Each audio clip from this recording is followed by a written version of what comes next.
ओम श्री शक्ति नमः। ओम श्री शक्ति नमः। ओम श्री शक्ति नमः। 8वां अध्याय बलि हे वैश्वदेव और प्राणी और प्राणहीन ओत्र की विधि। श्री नारायण बोले, हे ब्राह्मण, हब वैश्वदेव की देव की विधि सुनिए। पूरा शरण के प्रसंग में यह भी मेरी स्मृति में आ गया। देव यज्ञ, ब्रह्म यज्ञ, भूत यज्ञ, पितर यज्ञ और 5वां मनुष्य यज्ञ, ये महायज्ञ है।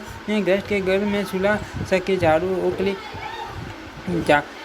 जल का गरा, इन 5 वस्तुओं से होने वाली पाप की शांति के लिए यह यज्ञ आवश्यक होता है। सूला, लौ, पात्र, पृथ्वी, मिट्टी के बर्तन, कुंड अथवा वेदी पर बलि वैश्वदेव नहीं करना चाहिए। हाथ से सूप से अथवा पवित्र मृग शर्मारी से धोकर अग्नि को प्रज्वलित नहीं करना चाहिए, अपितु मुख से फूंककर अग्नि को प्रज्वलित करना चाहिए, क्योंकि अग्नि का प्राकृतिक मुख से ही हुआ है। कपड़े से हवा करने पर व्याधि, सूप से हवा करने पर धननाश तथा हाथ से हवा करने पर मृत्यु की प्राप्ति होती है। मुख से फूंक कर आग प्रज्वलित करने की कार्य की सिद्धि होती है। फल, दही, घी, मूल, शाक, जल आदि से बलि वैश्वदेव करना चाहिए। इन वस्तुओं के उपलब्ध न होने पर काष्ठ, मूल अथवा तन आदि जिस किसी भी वस्तु से उसे कर लेना चाहिए। गर्द से शीघ्र किए हुए हव्य पदार्थ से हवन करना चाहिए।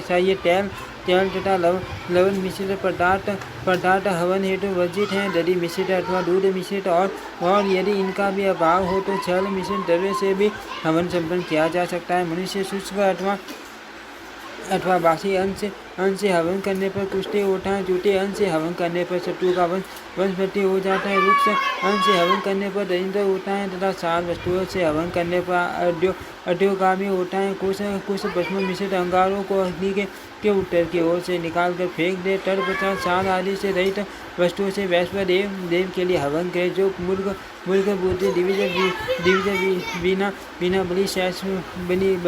बलि वैश्वदेव किए भोजन करता है, वह मूर्ख काल सूत्र नरक में सिर नीचे की ओर किए हुए निवास करता है। शाक, पत्र, मूल अथवा फल जो कुछ भी भोजन के लिए उपलब्ध हो उसमें संकल्प पूर्वक अग्नि में हवन भी करना चाहिए। वैश्वदेव करने से पूर्व ही भिक्षा के लिए किसी भी भिक्षु के यहाँ जाने पर वैश्वदेव के लिए सामग्री अलग करके शेष सामग्री में भिक्षा देकर उसे विदा कर देना चाहिए, क्योंकि पहले वैश्वदेव न करने से उत्पन्न दोष को शांत करने में भिक्षु तो सहमत हैं, किंतु भिक्षु के अपमानजन्य दोष का शमन करने में वैश्वदेव सम्मत नहीं है। सन्यासी और ब्रह्मचारी ये दोनों ही पके हुए अन्न के स्वामी हैं, अतः इन्हें अन्न प्रदान किए बिना ही भोजन कर लेने पर मनुष्यों को शांतायन व्रत करना चाहिए। बलि वैश्वदेव के करने के पश्चात गोग्रास निकालना चाहिए। हे देव ऋषि पूजित उसका विधान मैं बता रहा हूँ, आप सुनिए। हे शूरवीर, आप शूरवी नामक वैष्णवी माता हैं। आप सदा वैकुंठ में विराजमान रहती हैं। आप मेरे द्वारा निवेदित किए गए इस गोग्रास को स्वीकार कीजिए। गोमदे नमः ऐसा कहकर गो पूजन करके वह गोग्रास गो को अर्पित कर दे, क्योंकि गोग्रास से गो माता शूरवी परम प्रसन्न होती हैं। तत्पश्चात गोदान काल तक अतिथि की प्रतीक्षा में घर के आंगन में स्थित रहना चाहिए, क्योंकि अतिथि निराश होकर जिसके घर से लौट जाता है वह अतिथि उसे अपना पाप देकर उसका पुण्य लेकर चला जाता है।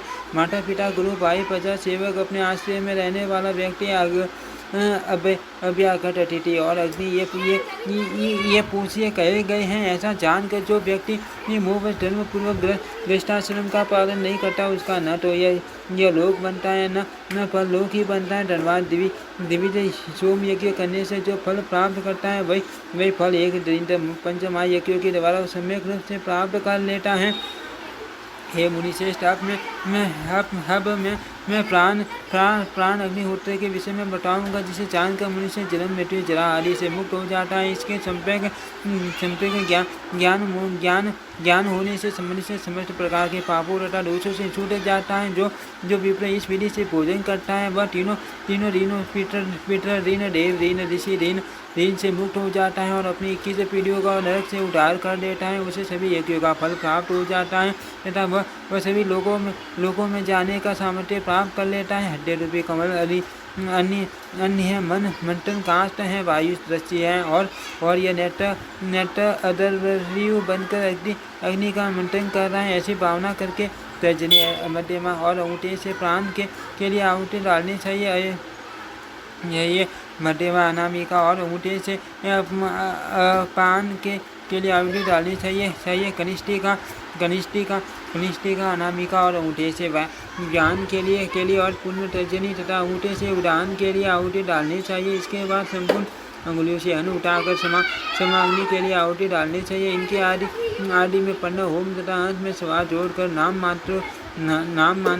मंत्रों का उच्चारण करना चाहिए। यथा ओम प्राणाय सवा ओम अपानाय सवा आदि टंड मुख में आवनी अग्नि, हड्डे में ग्राह पट्टी अग्नि, नाभि में दक्षिणा अग्नि तथा नीचे के भाग में सब अग्नि और आवश्यक का अग्नि विद्यमान है। ऐसा चिंतन करे। वाणी उठाए प्राण उद्गाता है। नेत्रयी अदरवयु है। मन ब्रह्मा है। श्रोत्र आगे दंष्ट स्थान है। अहंकार यज्ञ है। पशु और प्रणव को पय कहा गया है। बुद्धि को पत्नी कहा गया है। जिसके अधिक दृष्ट रहता है वह स्थल वेदी है। शरीर के रोम कूश है तथा दोनों हाथ नेटों की स्टूल सुवर्ण के समान कांटी वाले शूला अग्नि को इस प्राण मंत्र होम प्राणाय सवा का ऋषि आदित्य को इसका देवता और गायत्री को इसका छंद कहा जाता है। ओम प्राणाय सवा इस मंत्र का उच्चारण करना चाहिए और मंत्र के अंत में इदमात्य देवाय न मम यह भी कहना चाहिए। गाय के दूध के समान सवेद वन वाले अग्नि ने अपान मंत्र के ऋषि हैं। सोम को इस मंत्र का देवता कहा गया है। उसी इसका संत है। ओम अपानाय सवा मंत्र के अंत में ईद सोमाय न मम ऐसा पूर्व की पाठी उच्चारण करना चाहिए। कमल के समान वन वाले आख्यान नामक अग्नि व्यान मंत्र के ऋषि कहे गए हैं। अग्नि इस मंत्र के देवता हैं तथा अनुपुष्ट इसका छंद कहा गया है। वयानाय नय सवा के अंत में इंद्र मग्ने न मम यह भी कहना चाहिए। इंद्र गोप के समान रक्त वन वाले अग्नि उड़ान मंत्र के ऋषि कहे गए हैं। वायु इसके देवता कहे गए हैं और बरती इसका छंद कहा गया है। पूर्ववर्ती पाठी ओम उड़ानाय सवा इंद्र वायवे न मम ऐसा दिव्य उच्चारण करना चाहिए।